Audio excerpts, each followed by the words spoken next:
بیریکر بلاک، اوردر بلاک دیوونه‌ای که فقط با یه ستاپ بهترین نقطه ورود رو میده.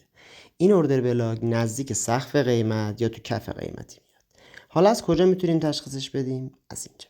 برای مثال ما یه روند نزولی داریم. توی این روند نزولی یه جایی هستش که اوردر فلو یا جریان سفارشات تغییر میکنه و قیمت میاد پولبک میزنه.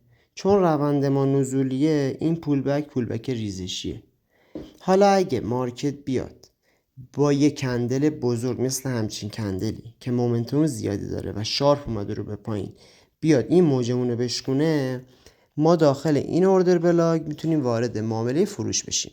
حد ضررمون رو میذاریم همین بالا، حد سودمون هم همین پایین و بعدش میبینه که بازار چقدر خوشگل اومده خورده به بیریکر بلاک ما و رو به پایین حرکت کرد. ارز یورو به دلار توی تایم فریم 1 دقیقه. برو نگاه کن، لذتشو ببر. به این اوردر بلاک چی میگیم؟ بیریکر بلاک. این بیریکر بلاک ما هم تو روند صعودی و هم تو روند نزولی جواب میده و حین حرکت شارپ میتونید ازش استفاده کنید. خیلی خیلی ممنونم تا اینجای ویدیو همراه هم بودید. ممنون میشم لایک کنید. این ویدیو رو هم بفرست واسه اون رفیق تریدرت که میدونی به این آموزش نیاز داره. خیلی ممنون، خیلی مخلصیم.